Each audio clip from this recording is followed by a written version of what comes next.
자, 이 시간 함께 보실 말씀은 솔로몬의 노래 4장입니다.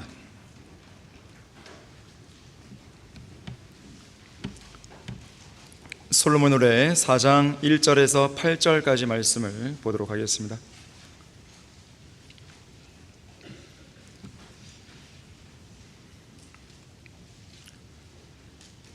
자, 1절에서 보게 되면, 보라 나의 사랑 너는 어여쁘고 보라 너는 어여쁘도다.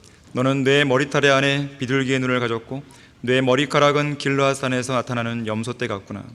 내 이는 씻는 곳에서 올라온 털 깎인 양떼 같으니 그 중에는 새끼를 낳지 못하는 것이 하나도 없고 각기 쌍둥이를 낳는 것 같도다. 내 입술은 주홍색 실 같고 내 말은 아름다우며 내 뺨은 내 머리털의 안에서 석류 한쪽 같구나. 내 목은 병기를 두려고 건축한 다윗의 망대, 곧 그 위에 1000개의 작은 방패들, 곧 용사들의 모든 방패들이 걸려있는 망대 같도다.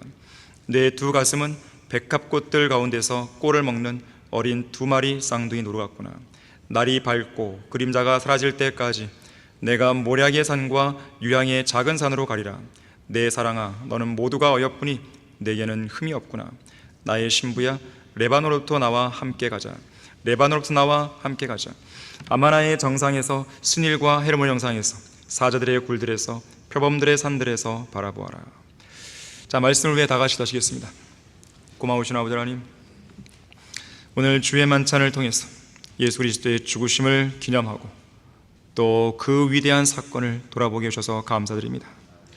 주님의 죽으심이 있었기에 우리는 지옥에 가지 않을 수 있게 되었고, 주님의 피 흘리심이 있었기에 우리의 모든 죄는 제거되었고, 주님의 부활하심이 있었기에 우리는 하나님의 의를 소유하여 저 하늘나라에 들어갈 수 있는 특권을 얻게 되었습니다.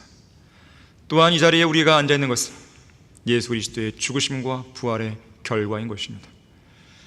이 자리에 모여있는 예수 그리스도를 믿고 구원받는 귀한 성도들, 주님께서 늘 기억해 주시고 이 땅에서 성경대로 믿는 믿음을 지켜나가게 하셔서 전혀 어려움이 없도록 잘 돌봐주시길 간구드립니다. 영과 진리로 경배를 드리는 이 자리에서 우리는 다시 한번 하나님의 말씀 앞에 주목하기를 원합니다. 이 말씀을 우리에게 깨우쳐 주십시오. 이 말씀을 이해하는 데 있어서 전혀 어려움이 없도록 성령 하나님께서 인도해 주시길 원합니다. 모든 걸 주님께 부탁드립니다. 주 예수 그리스도 이름으로 기도했습니다. 아멘. 본문에 있는 대로 나의 사랑 나의 신부야, 나와 함께 가자. 나와 함께 가자. 주님은 우리를 신부로, 우리를 사랑으로 그렇게 말씀하시는 것이죠. 완전한 사랑에 대해서 여러분은 들어본 적 있습니까? 완전한 사랑. 이 땅에 있는 남녀 간의 사랑, 부모와 자식 간의 사랑, 그것은 완전한 사랑이 될 수 없어요. 어딘가가 부족한 것이죠. 완전한 사랑이 어떤 사랑인지 여러분은 알고 있습니까? 완전한 사랑은 죄 없으신 하나님께서, 거룩하신 하나님께서 더러운 죄인인, 추악한 죄인인, 가증한 죄인인 우리 모두의 죄들을 제거하기 위해 죽으신 사랑이에요. 이것이야말로 완전한 사랑입니다. 요한일서 4장 9절에서는 우리를 향한 하나님의 사랑이 이렇게 나타났으니 곧 하나님께서 그의 독생자를 세상에 보내신 것은 우리로 그를 통하여 살게 하려 하심이라고 말씀합니다. 하나님께서는 그분의 독생자를 사랑하신 사랑보다 더 숭고하고 더 위대한 사랑을 간직하고 계셨는데, 그것이 바로 갈보리 십자가에 피 흘리신 사랑입니다. 완벽한 사랑이죠. 가장 위대한 사랑이죠. 갈보리 십자가의 죽음은 하나님의 사랑의 절정을 보여준 사건이었습니다. 하나님께서는 그 위대한 사랑으로 이 자리에 앉아있는 구원받은 우리 모든 성도들을 사랑하시는 거예요. 나의 사랑, 나의 신부라고 부르시는 것입니다. 어느 CCM 가사처럼 당신은 사랑받기 위해 태어난 사람, 당신의 삶 속에서 그 사랑 받고 있지요가 아닙니다. 왜냐하면 이 땅의 모든 사람들은 욥기 5장 7절에서 엘리파스가 강론했던 것처럼 단 한 사람의 예외도 없이 고생하려고 태어났기 때문에 그런 거예요.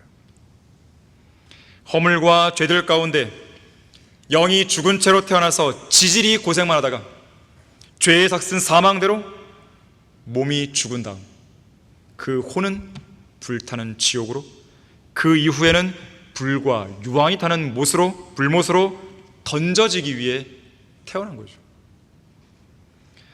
따라서 당신은 사랑받기 위해 태어난 사람이라고 노래할 것이 아니라 당신은 죄로 인한 저주와 심판을 받기 위해 태어난 사람. 하지만 여기서 끝나면 안 됩니다. 그러나 예수 그리스도를 믿고 구원받았을 때 그 모든 죄의 저주와 심판을 벗어버리고 하나님의 위대한 사랑을 받게 되는 사람이라고 노래해야 되는 거예요. 여기에 사랑이 있으니 우리가 하나님을 사랑한 것이 아니요 그분이 우리를 사랑하시고 그의 아들을 우리 죄들을 위하여 화목제물로 보내신 것이라 했습니다. 우리가 먼저 주님을 사랑한 게 아닙니다. 우리가 먼저 주님을 사랑할 수가 없어요. 우리에게는 그럴 힘도 없고 그럴 능력도 없습니다. 그럴 자격도 없어요. 죄인인 자가 어떻게 거룩한 하나님을 사랑했다고 말할 수 있어요? 그건 입에도 못 올릴 말입니다. 주님께서 먼저 사랑하신 거예요. 주님께서 먼저 손을 내미신 겁니다. 그렇기 때문에 우리가 주님을 사랑할 수 있는 그 힘을 갖게 된 거예요.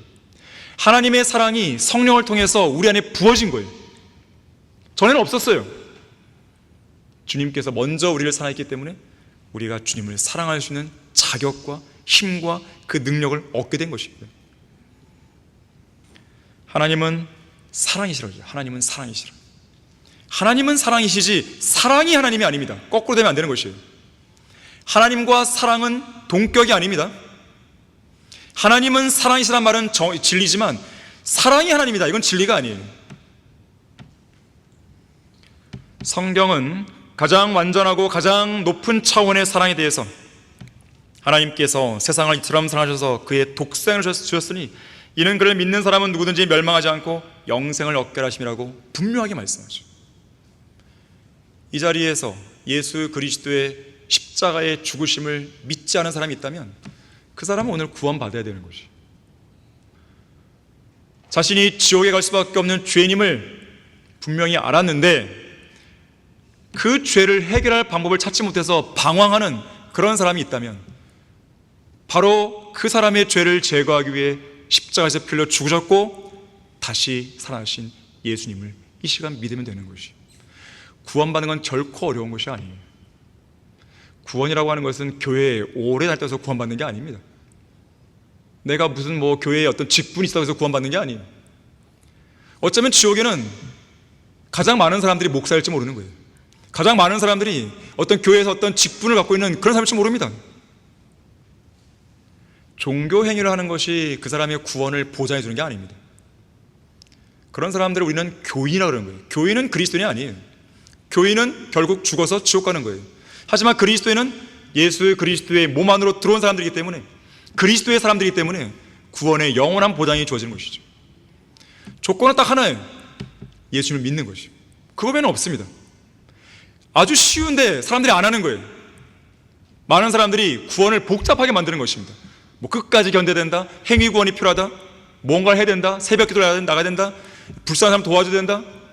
다 틀렸어요. 다 틀렸어요. 예수 그리스도 믿으면 되는 거예요.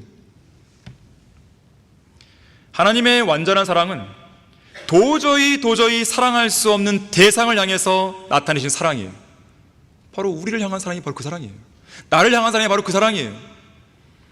또한 하나님의 완전한 사랑은 영원한 사랑입니다. 영원토록 변치 않는 사랑이에요. 여러분은 그러한 사랑을 이 땅에서는 볼 수 없어요. 십자가로 가야지만 볼 수 있는 것이에요. 어제나 오늘이나 영원토록 동일하신 그리스도의 사랑은 단 한 번도 바뀐 적이 없습니다.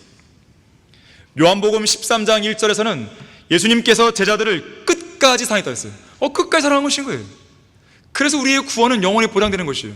끝까지 주님은 우리를 사랑하시는 거예요. 그리스도의 사랑이 영원토록 변함이 없다는 것은 그분의 손에 난 붉은 못자국이 영원히 남아있다는 것, 이것으로 입증되는 거예요. 주님의 손과 발에 난 못자국과 옆구리에 난 창자국은 우리를 위한 영원한 사랑의 증표입니다. 사랑에 대해서 무언가 말할 자격 있는 사람이 있죠. 바로 이 책의 저자인 솔로몬입니다. 솔로몬의 노래 8장 6절 7절을 보십시오. 솔로몬은 그처럼 위대하고 영원한 사랑에 대해서 이렇게 강론을 합니다. 마지막 결론이라고 볼 수 있겠죠. 내 마음의 인장처럼, 내 팔 위에 인장처럼 나를 새기라. 사랑은 죽음처럼 강하고 질투는 음부처럼 잔인하니 그곳에 숯은 불타는 숯, 곧 심히 맹렬한 불길을 가진 것이라. 많은 물들로도 사랑은 끌 수 없으며 큰 물들로도 잠기게 할 수 없나니 사람이 그의 집에 모든 재산을 주어 사랑과 바꾸려 한다면 그 일은 완전히 멸시를 받으리라. 하나님의 영원한 사랑, 강력한 사랑에 대해서 솔로몬은 강론한 것입니다. 인장이 나오는데요, 인장이라고 하는 것은 결혼하는 두 배우자 간의 혼인 서약을 위해서 주고받는 일종의 서약물 같은 거예요. 약조물 같은 거예요. 오늘날에는 인장 대신 반지를 교환하죠. 솔로몬의 노래는 사랑의 노래입니다. 솔로몬 왕과 술렘 여인 간의 아름다운 사랑의 노래죠. 하지만 이것은 단순한 남녀 간의 사랑으로 끝나는 게 아닙니다. 우리는 이 남녀 간의 사랑을 통해서 신랑이신 예수 그리스도와 신부인 교회 사이에 아름다운 사랑의 노래를 볼 수 있는 거예요. 다시 말하자면 신랑이신 예수님께서는 신부인 교회에게 요구하시는 거예요. 그녀의 마음의 인장처럼, 그녀의 팔 위의 인장처럼 예수님 자신을 새기라고 우리에게 요구하시는 것입니다. 마음에 새긴다는 것은 내적인 인장이죠. 팔에 새긴다는 것은 겉으로 드러난 외적인 인장이죠. 우리는 내적이든 외적이든 주님을 향한 사랑을 인장처럼 보일 수 있어야 되는 거예요. 제가 주님을 사랑합니다. 마음으로도 그리고 겉으로도 보일 수 있다는 것이죠. 눈에 보이는 외적인 표시는 물론이고 내적이고 눈에 보이지 않는 마음의 서약도 인장처럼 우리의 신랑이신 예수님께 보여드려야 되는 거예요. 왜 그러냐면 손가락에 끼워진 반지는 마음의 서약이 없이는 아무짝에도 쓸모없기 때문에 그런 거예요. 마음과 외적인 부분들이 같이 가야 되는 것이죠. 자, 내 마음의 인장처럼 내 팔 위에 인장처럼 나를 새기라. 자, 첫 번째로 신랑이신 예수님께서는 오늘 본문 1절과 2절에서 가장 아름다운 고백으로 신부인 교회, 바로 우리 모든 그리스도인들을 사랑하시는 거예요. 가장 아름다운 고백이, 자 1절에서 나의 사랑, 너는 어여쁘고 어여쁘로다 라고 가장 아름다운 고백으로 고백하죠. 이러한 내용이 솔로몬의 노래에서는 곳곳에 나오는 거예요. 여기 7절에서도 내 사랑아 너는 모두가 어여쁘니 내게는 흠이 없구나. 10절에서도 나의 신부야 내 사랑이 어찌 그리 어여쁜가. 신부의 어여쁘고 아름다운 모습을 계속해서 고백하는 거예요. 여기 4장뿐만이 아니래요. 성경 솔로몬 노래 전체에서 계속 말하는 거예요. 강조하는 것입니다. 신랑이신 예수님은 신부인 교회와 아주 깊고 깊은 사랑에 빠져 있는 것이죠. 특히 시편 45편에서는 신랑이자 왕이신 예수님께서 신부인 교회의 아름다움을 크게 탐낸다 그랬어요. 여러분을 크게 탐내는 거예요. 우리를 크게 탐내는 거예요. 자, 시편 45편 9절 보십시오. 시편 45편은 이 후반부의 내용을 보게 되면 어린 양의 혼인식을 보여줍니다. 이 혼인식에서 가장 아름다움을 뽐내는 존재가 있으니 바로 왕비죠. 왕의 아내죠. 45편 9절에서 11절이에요. 왕의 궁녀들 가운데는 여러 왕들의 딸들이 있었으며 왕의 우편에는 오필에 금으로 단장한 왕비가 서 있었나이다. 오 딸이여 경청하고 유능하며 내 귀를 기울이라. 왕비에게 하는 말입니다. 우리에게 하는 말이에요. 그리스도인들에게 하는 말입니다. 왕의 신부에게 하는 말이에요. 그리고 내 백성과 내 아버지 집을 잊어버리라. 경청하고 유능하며 내 귀를 기울이라. 그리고 내 백성과 내 아버지 집을 잊어버리라. 그리하면 왕이 내 아름다움을 크게 탐내리니 이는 그가 너의 주심이라. 너는 그를 경배할지니라. 하나님께서 예수님께서 우리를 탐내시는 거예요. 예수님은 우리의 주시죠. 그래서 우리는 왕을 경배하는 거예요. 주님을 경배하는 것입니다. 여기 11절 말씀을 주목해 보셔야 돼요. 왕이신 예수님께서 신부요 왕비인 우리가 어떻게 할 때 크게 탐낸다고 말씀하나요? 자신의 백성과 자신의 아버지의 집을 잊어버릴 때. 구원받기 전에 우리의 소속은 어디였습니까? 우리가 속해 있던 백성들은 누구였습니까? 세상 사람들이었죠. 세상 죄인들이었죠. 육신의 정욕과 안목의 정욕과 생의 자랑 속에서 함께 희희낙낙대던 세상 친구들이었죠. 우리의 아버지는 누구였어요? 마귀였죠. 우리는 사탄의 자녀들이었습니다. 우리는 본래 마귀에게서 나와서 우리의 아비인 마귀의 정욕을 행하는 사람들이었습니다. 그러나 갈보리 십자가 앞으로 우리가 나아가서 예수님을 구주로 믿었을 때 우리의 신분은 완전히 바뀌어버린 거예요.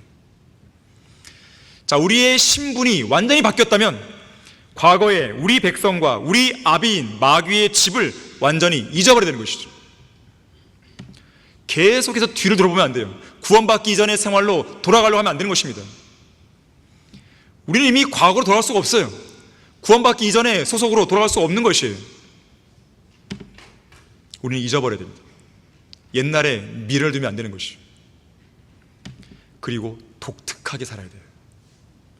하나님의 말씀에 경청하고 유념하면서 살아야 되는 것이고, 우리의 구주이신 하나님을 찬양하고 경배하며 살아야 되는 것이에요. 딸이여 경청하고 유념하며 내 귀를 기울이라. 너는 그를 경배할지라 그랬어요. 분명히. 그렇게 하게 되면 왕이요 신랑이신 예수님께서는 그분의 신부인 교회를 크게 탐내시는 거예요. 우리가 예수 그리스도와의 첫사랑을 간직하고 살아야 하는 이유가 바로 여기에 있는 것이죠. 또한 신랑께서는요, 다시 오늘 본문을 오시게 되면 1절에서 신부를 향해 말합니다. 머리털의 안에 비둘기의 눈을 가졌다고 말하는 것이죠. 머리털의 안에 비둘기의 눈이 보이는 것이. 상상을 해보십시오. 앞쪽 이마 위를 지나 두 눈을 가로질러 내려오는 머리털이 있겠죠. 그 안으로 비둘기의 눈처럼 아름답게 보이는 신부가 있는 것이죠. 비둘기의 눈처럼 아름다운 그 신부의 눈이 보이는 거예요. 신부의 눈만 비둘기의 눈이 아니라 사실 신랑의 눈도 비둘기의 눈이에요. 1장 15절에서 신부는 신랑과 똑같은 비둘기의 눈을 가진 것입니다. 자, 이러한 사실은 우리에게 중요한 교훈을 보여줍니다. 신랑이신 예수님께서 보시는 방식대로 신부인 교회도 보라는 것이에요. 예수님께서 보시는 방식대로 사물과 대상과 현상을 보듯이 신부인 교회도 그와 똑같은 방식으로 사물과 대상과 현상을 바라보라는 거예요. 그렇게 하려면 성경 말씀과 기도를 통해 주님과 많은 시간을 보내야 돼요.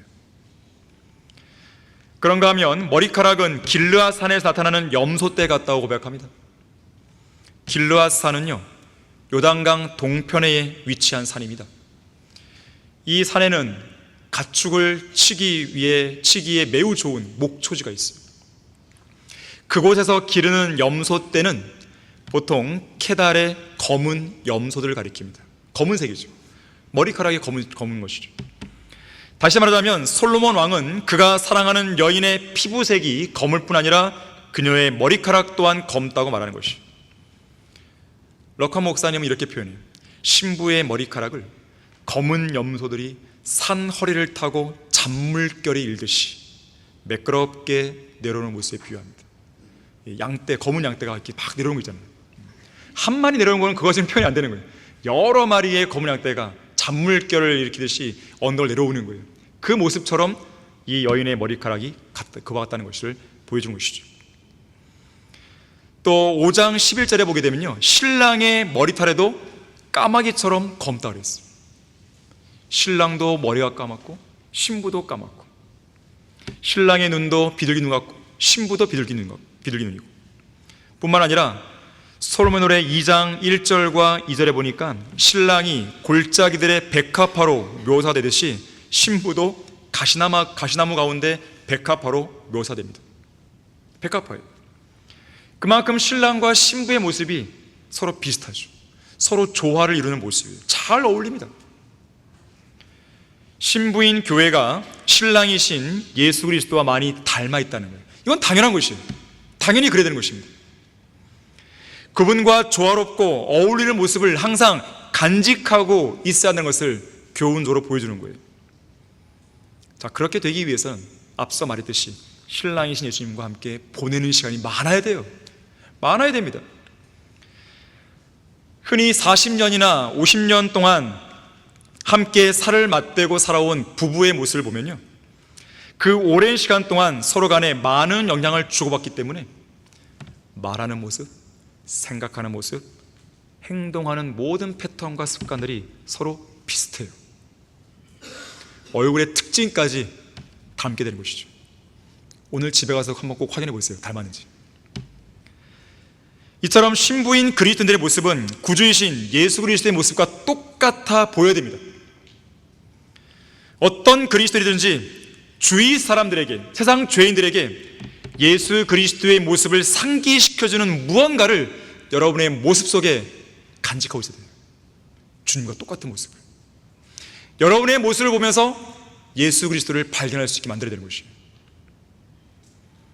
여러분의 모습을 보면서 예수 그리스도의 어떤 모습이 떠올라야 되는 것이에요. 거룩한 모습, 그분의 사랑, 그분의 인내, 오래 참음, 그분의 기도하는 모습, 말씀을 선포하고 강조했던 모습, 여러분의 모습 속에서 사람들이 봐야 됩니다.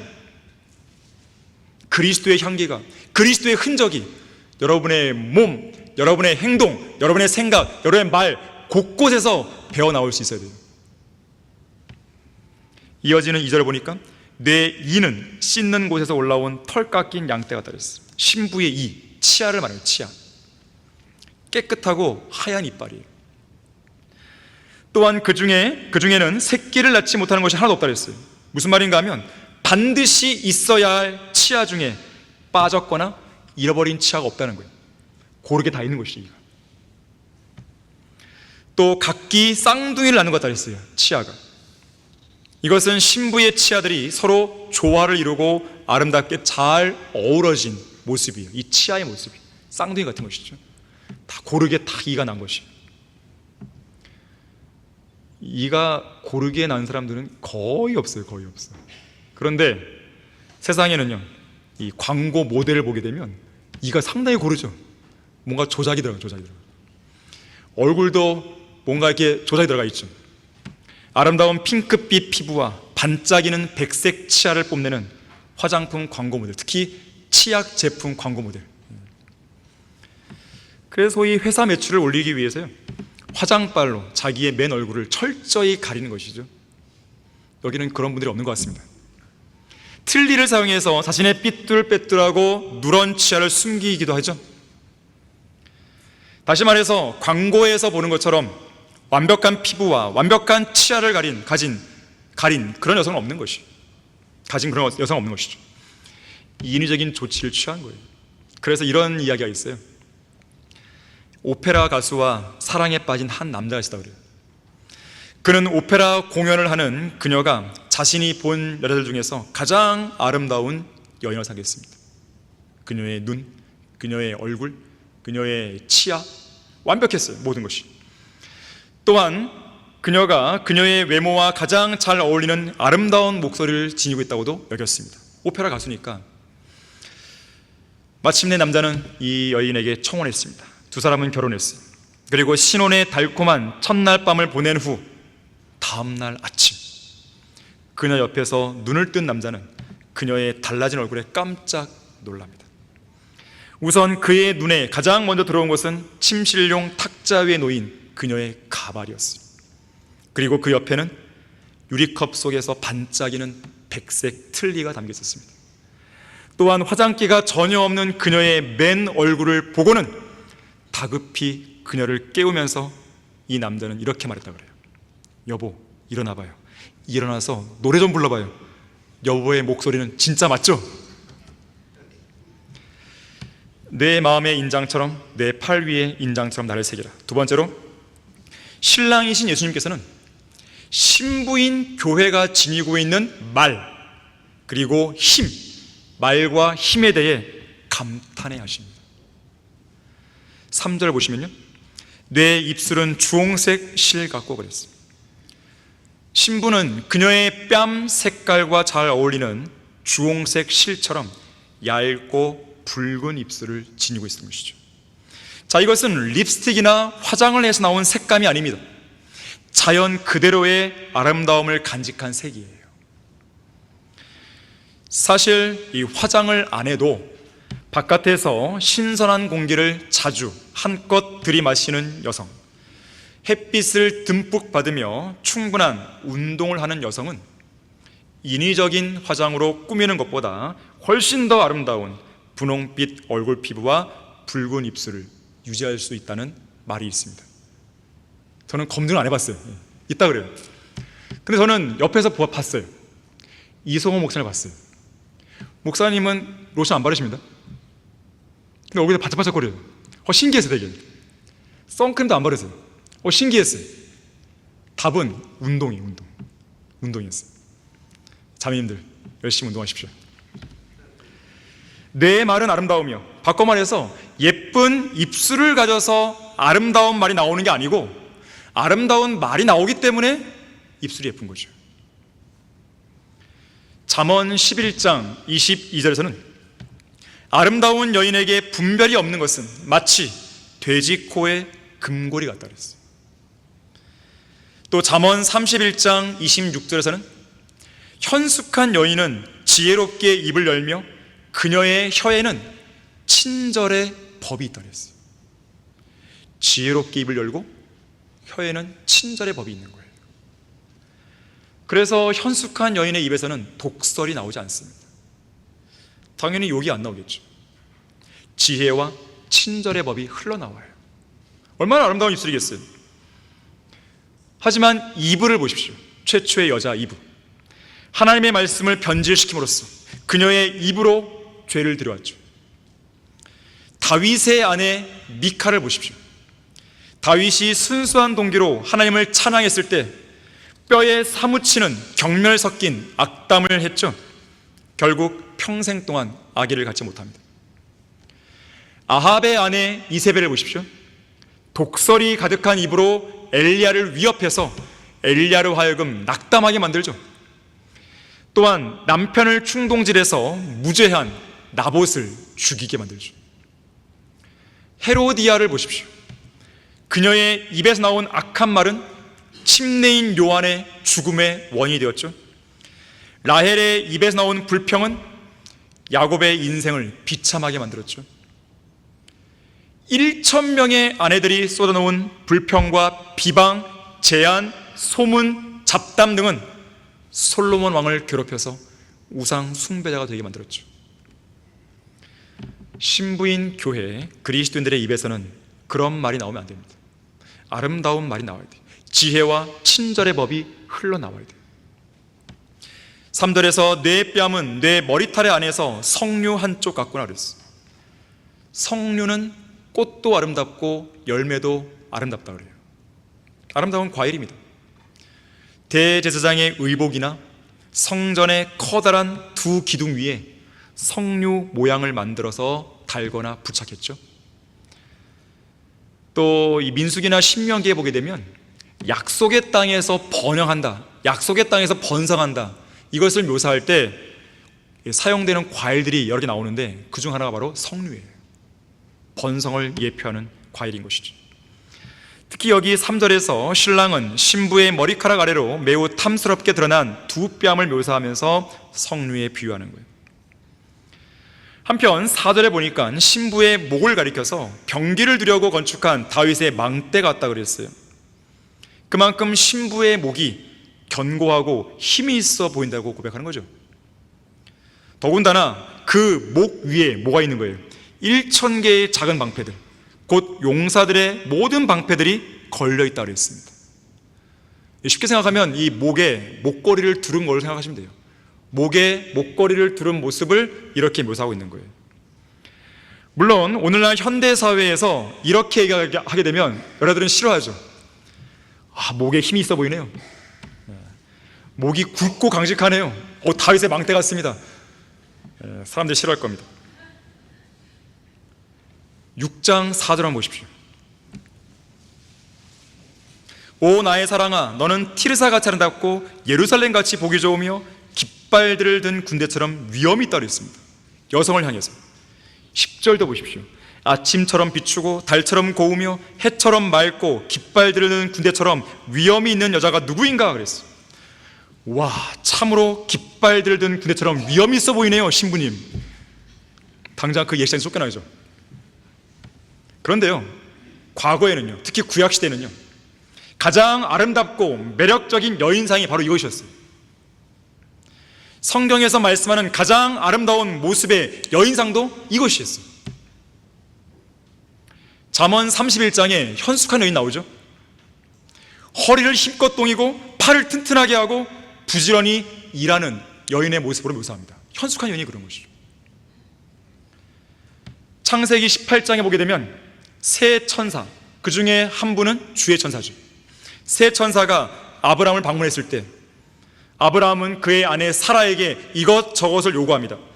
고운 가루 세 대를 속히 가져다가 반죽을 하여 화덕 위에다 과자를 구우시오라고 얘기하는 것이죠. 이때 사라가 싫다는 말 안 하죠.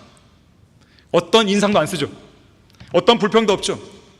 남편의 말에 순종해서 열심히 음식을 준비합니다. 창세기 24장 5절에는 리브카가 나옵니다.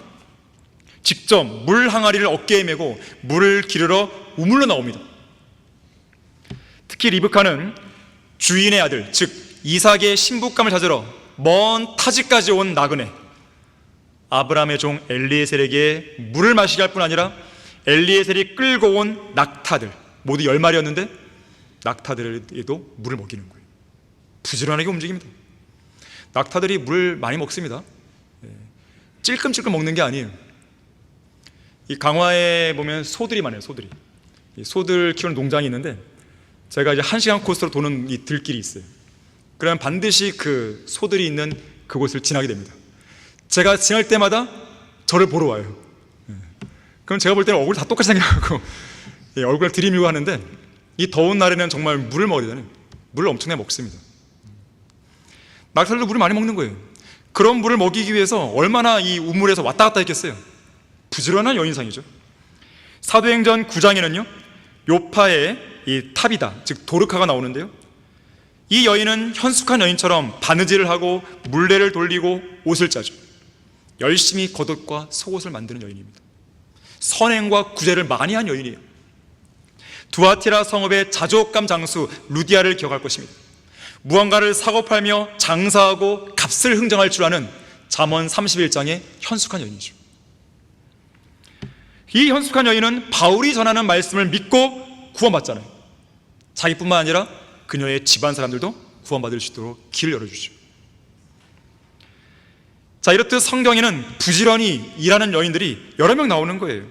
야곱의 아내 라헬도 보십시오. 양들을 치고 돌보는 여인이었죠. 모세의 아내인 시포라도 보십시오. 아버지의 양떼를 돌봤죠. 아퀴라의 아내 프리스켈라를 보십시오. 남편을 도와서 열심히 천막을 만들었죠. 무엇보다도 현숙한 여인 룻을 보십시오. 보리 수확기에 밭으로 나가서 부지런히 이삭을 주었죠.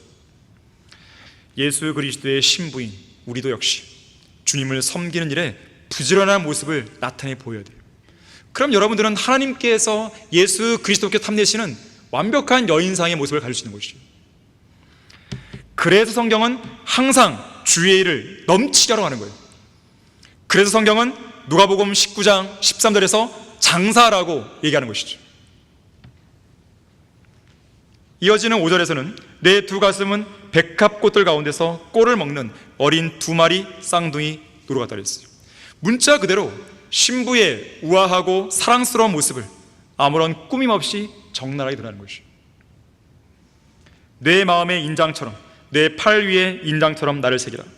세 번째로, 신랑이신 예수님은 사랑하는 신부인 교회와 이 땅이 아니라 저 하늘에서 영원히 함께 거하며 영원한 사랑을 나누고 싶어 하십니다. 자, 6절에서 8절 말씀을 보십시오. 날이 밝고 그림자가 사라질 때까지 내가 몰야의 산과 유양의 작은 산으로 가리라. 내 사랑아, 너는 모두가 어여쁘니 내게는 흠이 없구나. 나의 신부야, 레바논으로부터 나와 함께 가자. 레바논으로부터 나와 함께 가자.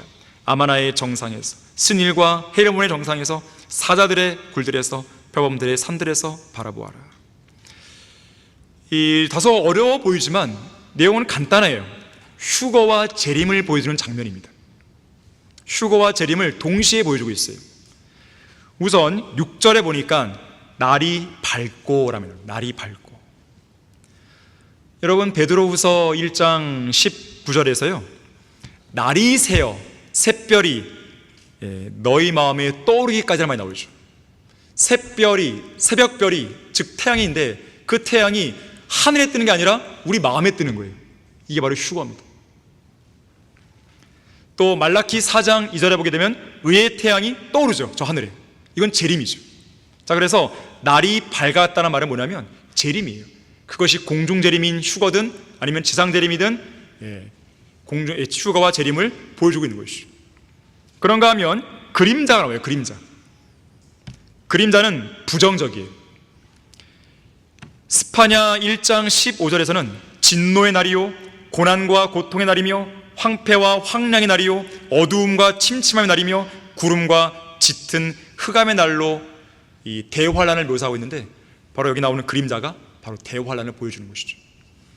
자, 이 두 가지 사실을 정리해 보면 날이 밝고 그림자가 스타일 때까지, 즉 대환란이 끝나고 재림의 아침이 밝아오기 전까지, 그 말이죠. 그때까지 신랑이신 예수님은 어디에 가시냐면 몰약의 산과 유향의 작은 산으로 가 계시다는 거예요. 몰약의 산이 어디며 유향의 작은 산이 어디인 것인가? 바로 셋째 하늘입니다.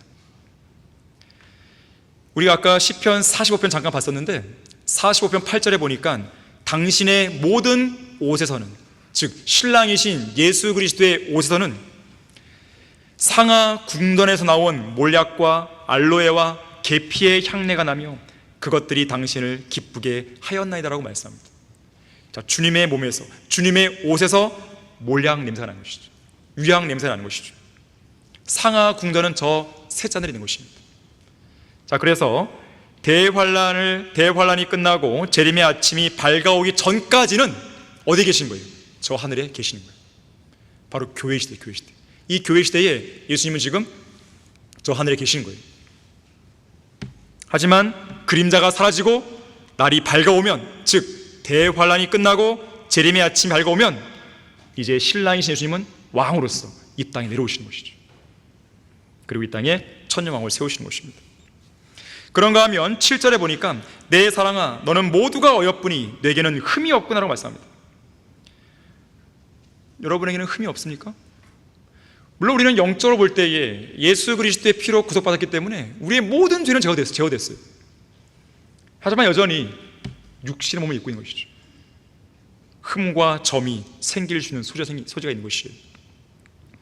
자, 그래서 여기서 지금 내게는 흠이 없다는 말은 그리스도의 심판석 이후에 그리스도의 신부인 교회가 지닐 완벽하게 흠없는 아름다운 모습을 보여주는 것입니다. 지금의 모습이 아니에요. 미래의 모습입니다. 그래서 에베소서 5장 26절 27절에서요 신부인 교회를 위해 자신을 십자가의 죽음에까지 내어주신 예수님께서는 이 교회를 말씀에 의한 물로 씻어 거룩하게 하시고 깨끗게 하사 자기 앞에 영광스러운 교회로 나타내서 점이나 주름진 것이나 또는 그러한 것들이 없이 거룩하고 흠없게 한다고 말씀합니다. 점이나 주름을 없애는 거예요. 거룩하고 흠없게 하시는 것이죠. 이것은 장차 그리스도의 심판석에서 벌어질 일입니다. 현재의 모습이 아니에요. 미래의 모습입니다. 우리의 모든 몸과 혼과 영이 모두 다 거룩하게 되는 그날이죠. 이와 관련해서 러크만 목사님은 이렇게 설명해요. 교회의 휴거 때 우리 그리스도인들은 예수 그리스도의 몸과 똑같은 새 몸을 얻는다. 그러나 그때조차도 점이나 주름이 완전하게 없지는 않을 것이다. 무슨 말인가 하면 우리의 옛 몸과 관련된, 옛 사람과 관련된 모든 일들이 깨끗하게 정화되고 다리미로 쫙 편듯 바르게 정돈된 뒤에야 점도 없고 주름도 없이 완전히 일 수 있다는 뜻이다. 점을 제거하려면 점 제거제를 사용해야 하고 주름을 제거하기 위해서는 다리미로 펴야 한다. 바로 이 일이 그리스도의 심판석에서 이루어질 것이다. 우선 우리는 우리가 지상에서 행했던 의에 어울리는 세마포 옷을 받게 될 것이다. 그 다음으로 점 제거제가 그 세마포에서 점을 제거하기 위해 발라질 것인데, 에베소서 5장 26절에서는 점 제거제로 점을 제거하는 일을 말씀에 의한 물로 씻는 것으로 묘사한다 그랬어요. 마지막으로 주름들은 세마포에서 곧게 펴져야 될 것이다. 이 모든 과정이 끝났을 때, 그리스도의 심판서에서 이 모든 과정이 끝났을 때 신부인 우리를 향해서 예수님이 말씀하시는 거예요. 내 사랑아, 너는 모두가 어여쁘니 내게는 흠이 없구나. 한층 더 아름다운 사랑, 한층 더 숭고한 사랑을 우리를 위해 고백하시는 것이죠. 특히 8절에 보니까 본문 8절에서 신랑이 신부에게 나와 함께 가자고 이야기합니다. 솔로몬 노래 2장 10절과 13절도 이와 비슷한 표현이 나와요. 나의 사랑, 나의 어여쁜 자야, 일어나 떠나자. 신랑의 음성입니다. 이 음성은 장차 우리가 휴거될 때 우리의 귀에 정확하게 또렷하게 들릴 것이에요. 특히나 팔레스타인 땅, 곧 이스라엘 땅 북쪽에는 레바논이 있습니다. 여기 본문 8절에서 아마나, 스닐, 헤르몬 모든 지명들은 레바논에 있는 지역들이에요. 그 위치가 북쪽이에요. 우주의 북쪽을 상기시켜주죠. 셋째 하늘이 있는 곳을 상기시켜주죠. 특히 여기서 스닐과 헤르몬은 같은 장소입니다. 같은 장소에 대한 두 이름이에요. 유대인들은 헤르몬 산이라고 불렀지만 아모리인들은 이곳을 스닐이라고 불렀어요. 자, 그래서 스닐, 헤르몬은 이 시온산으로도 불리기 때문에 우주의 북쪽 셋째 하늘에 있는 시온산을 예표합니다. 저 하늘에 있는 것이죠. 여기 지금 아마나가 나오네요. 아마나. 이 이름의 뜻을 보면 확립된 규정이에요. 확립된 규정. 그래서 진리의 말씀을 상징합니다. 그런데 오늘날에 아주 흥미롭게도요, 이 급속 냉동 냉장고, 급속 냉동 냉장고를 판매하는 상업용 브랜드가 아마나예요. 그래서 러커 목사님은 이 아마나라는 지역을 둘째 하늘과 셋째 하늘 사이에 있는 유리바다로 연결시킵니다. 즉 하늘의 시온산 아래에 표면이 얼어붙은 깊음, 유리바다를 상징하고 예표해 주는 것이죠. 자, 정리를 하면 레바논에 있는 이 두 지역, 즉 스닐로도 불리는 헤르몬과 아마나, 이 두 지역은 각각 셋째 하늘에 있는 시온산과 유리바다를 예표해 주는 것이죠. 자, 그래서 나의 신부야, 레바논으로부터 나와 함께 가자. 레바논으로부터 나와 함께 가자.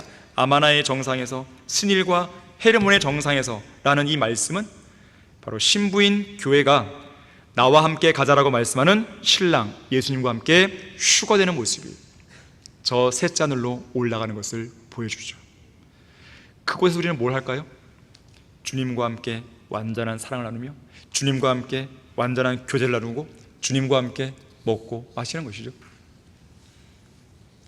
모든 해피엔딩으로 끝나는 모든 동화책 이야기처럼 잘 먹고 잘 살았더라, 행복하게 영원 무도로 살았더라. 이것이 바로 진정한 해피엔딩이에요. 지금 말씀이 진정한 해피엔딩이에요. 세상의 이야기는 다 새드엔딩이죠. 다 슬픔으로 끝나는 거예요. 자, 이와 관련된 내용이 거기 본문 4장 16절에 나옵니다.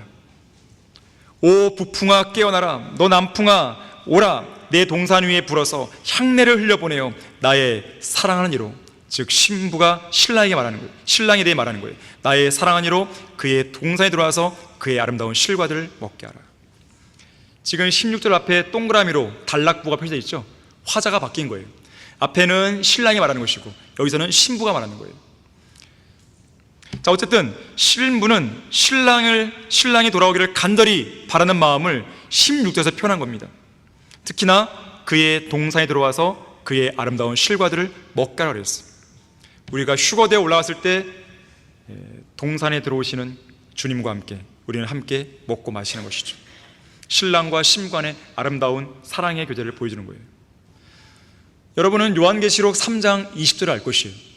보라, 내가 문 앞에서 두드리노라. 누구든지 내 음성을 듣고 그 문을 열면 내가 그에게로 들어가서 그와 함께 먹으며 그도 나와 함께 먹으리라. 영적으로 봤을 때 우리의 마음 문을 두드리시는 예수님께서 우리가 문을 열어드렸더니 들어오신 거죠. 그리고 우리는 지금 이 순간도 주님과 영적인 교류 속에서 영적으로 먹고 마시는 것이죠. 그런데 이건 단순히 영적으로 끝나는 게 아니에요. 영적으로 경험하는 걸로 끝나는 게 아닙니다.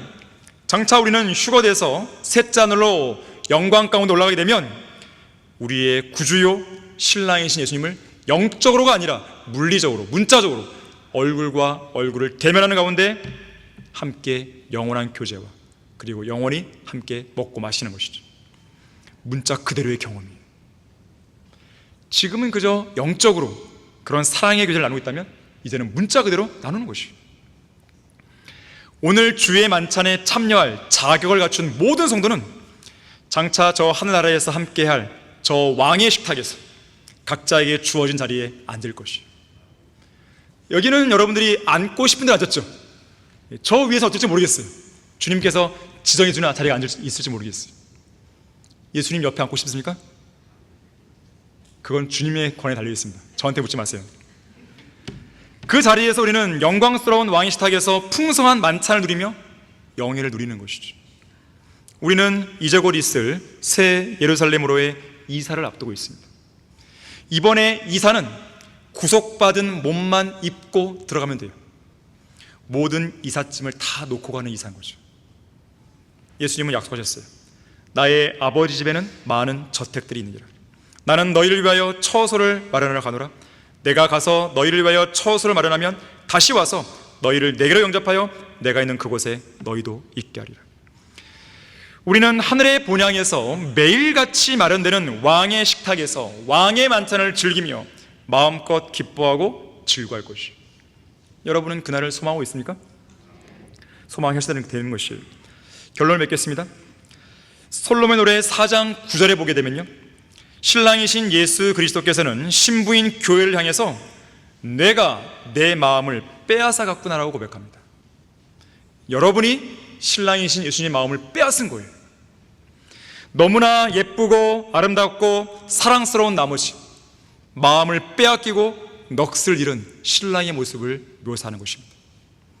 지금 신랑은 신부의 한쪽 눈과 목의 사슬 한 개로 마음이 빼앗겼다고 하는 것이에요.